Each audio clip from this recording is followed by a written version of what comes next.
Chosen one, anchor your spirit to my voice right now. That restless urgency you've been carrying in your chest, the one that tells you something is wrong but won't name it. Release it. I know the last 48 hours have felt like an unseen pressure cooker. It's not just quiet. It's a void where noise used to be, and it feels unsettling. Maybe you found yourself staring at your phone this morning, a message from a familiar agitator, flashing, but for the first time, you just scrolled past, feeling a strange mix of relief and confusion. Or perhaps you woke up at 4 o'clock in the morning, not with panic, but with a vivid dream of being pursued, only to turn and see your pursuers suddenly frozen, unable to move, looking utterly bewildered. The enemy is frantically throwing everything he has at the periphery of your peace. This week, for one reason only. Your silence is driving him insane. That struggle, that quiet pressure to react, it all ends by the time this message concludes. But listen closely, because it's not ending because of luck or divine intervention alone. It's ending because of what you've chosen to do.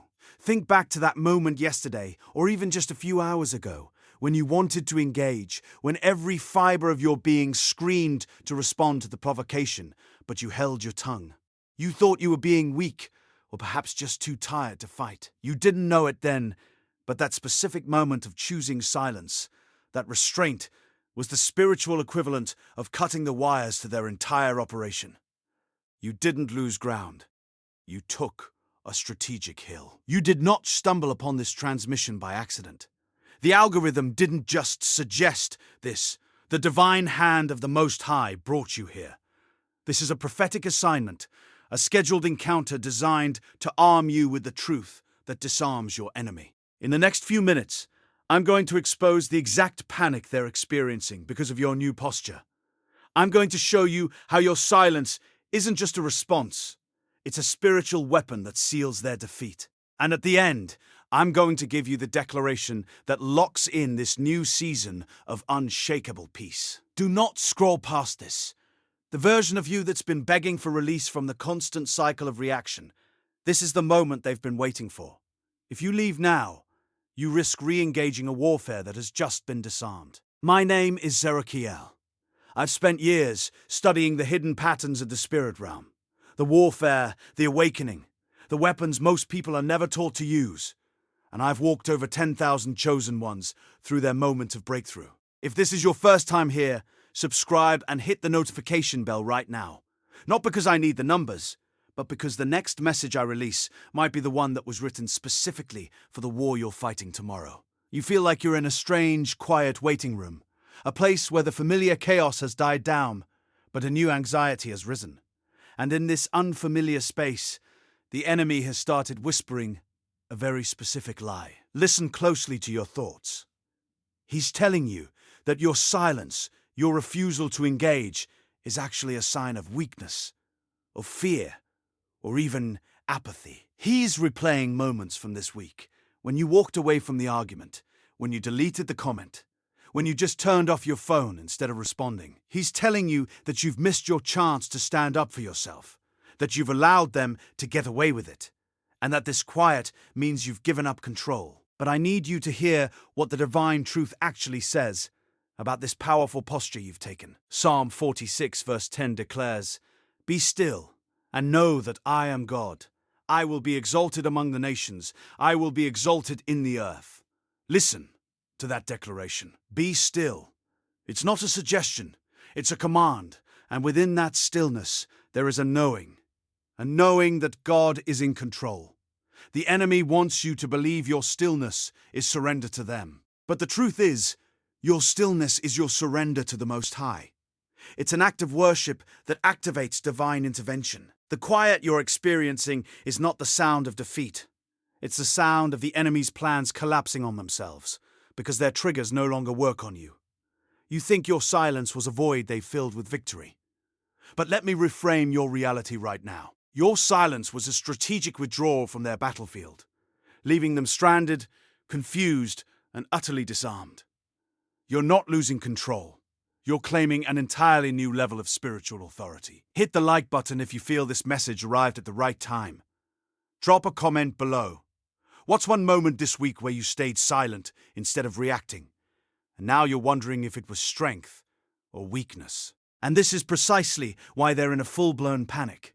What they don't understand, what they refuse to comprehend, is that their entire strategy was built on your reaction. Their power, their influence, even their very existence in your life was contingent on you engaging with their chaos. Every taunt, every provocation, every calculated jab was a fishing line cast into your spirit, hoping to hook your peace and reel you into their chosen battleground. But when you refused the bait, when you chose stillness over the familiar urge to justify, to defend, to retaliate, you didn't just walk away from a fight.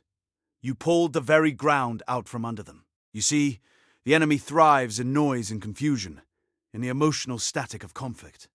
Your silence isn't empty. It's a sacred space, a void where their manipulative energy cannot survive. It's like denying oxygen to a fire. They're not just bewildered, they are suffocating because you've stopped breathing their air. This isn't weakness.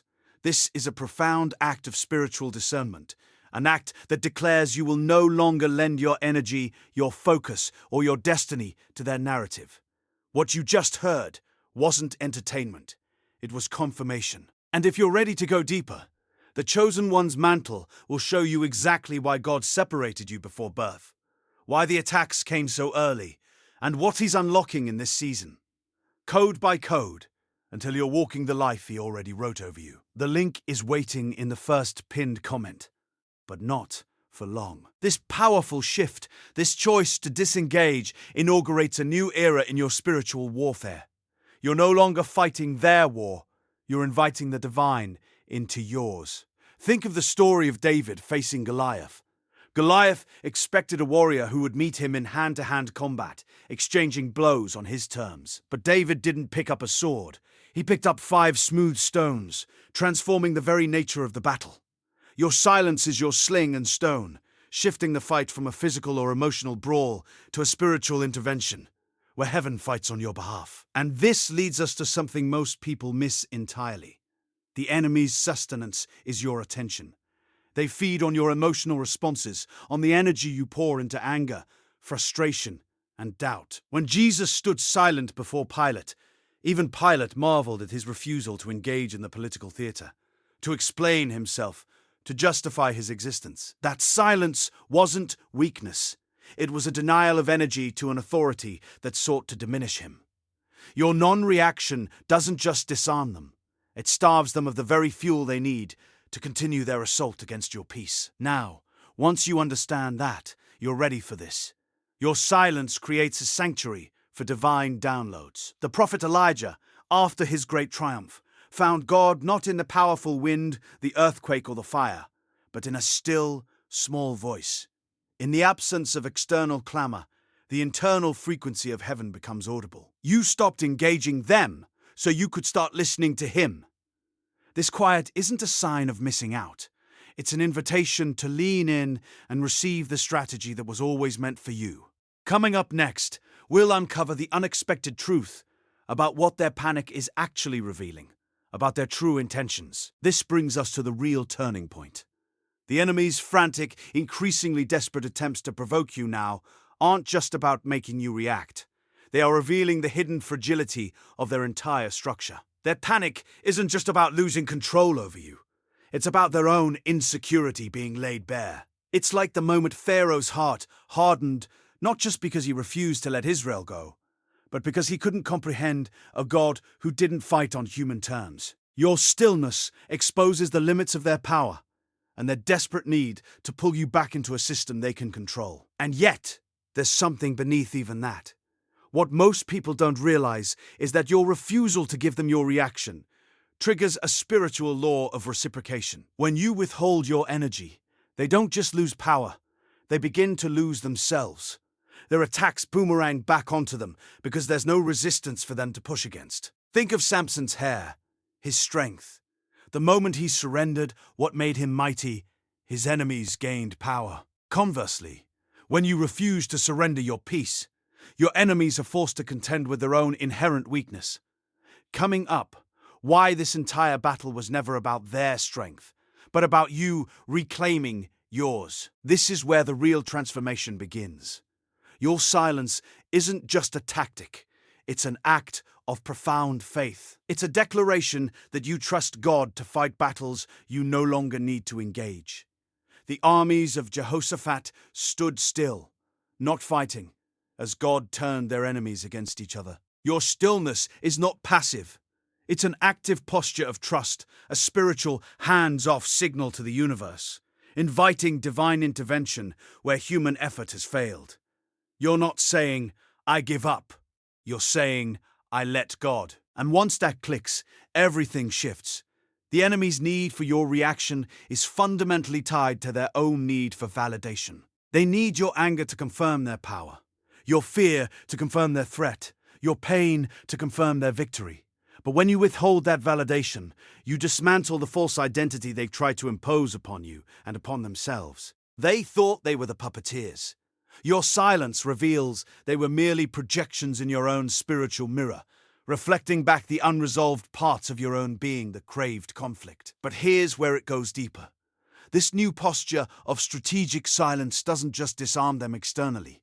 It builds an unshakable fortress within you. You are cultivating a spiritual muscle that has been dormant. Every time you choose stillness over reaction, you're reinforcing your inner core, solidifying your identity as a child of the Most High, unswayed by external pressures. You're not just becoming stronger, you're becoming more you, shedding the layers of programmed responses that were never meant to define you. And here's the part no one wants to hear, the hidden truth many avoid. If you're honest with yourself, there was a part of you that unconsciously was addicted to the conflict. Not because you loved the pain, but because it felt like validation, like proof that you mattered enough to be attacked, or that you were strong enough to fight back.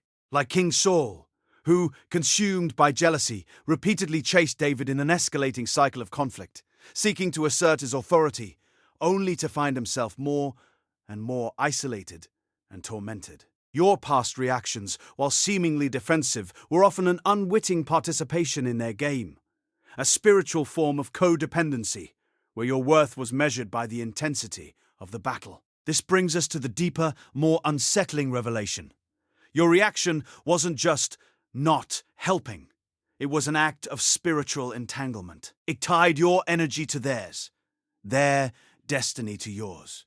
Every time you engaged, you were braiding your spiritual cord with theirs, making it harder for you to move forward freely into the life God had for you. You thought you were defending yourself, but you were actually allowing their agenda to siphon off your anointing and delay your breakthrough. It was a subtle form of spiritual vampirism, designed to keep you from rising to your true potential. And here's the part you probably didn't expect: the ultimate divine contradiction. The thing that's been blocking you isn't what you thought. It's not the enemy's strength. It's not their attacks. It's not even the people who hurt you. It was your distraction by their lesser game. Their entire purpose was to keep you fighting on the periphery, focused on the noise, so you would never look inward, never remember the true mantle you were born to wear. Your silence now forces you to confront that deeper calling, the very reason heaven separated you before birth. It forces you to look away from the external chaos and squarely at the internal architecture of your divine assignment. So, this quiet you're experiencing isn't a pause, it's a recalibration. You are shifting from a reactive warrior, constantly defending against what comes, to a proactive architect, deliberately building the life heaven already designed. Your strategic silence wasn't the end of a battle. It was the beginning of constructing your destiny, free from the entanglements that once held you back. You are no longer just responding to life. You are now creating it, guided by an inner compass that has finally found its true north. Tonight, before you sleep, place your hand on your heart and declare this with me. Speak it out loud. Let your spirit hear these words. I release every urge to react, every need to defend, and every false agreement that tied my peace to external chaos. I break free from the addiction to conflict and the need for validation through struggle. I reclaim my energy, my focus, and my divine attention. I align myself with the stillness of the Most High, trusting that in my silence, heaven is fighting for me. I am not weak. I am powerful. I am not lost. I am guided. I am not defined by what comes against me, but by the undeniable purpose burning within me. I step into my true mantle, choosing peace, choosing purpose, and choosing to build the life already written over my name. My breakthrough is not coming. It is already here, activated by my stillness. And I walk forward, an architect of my destiny, shielded by divine peace.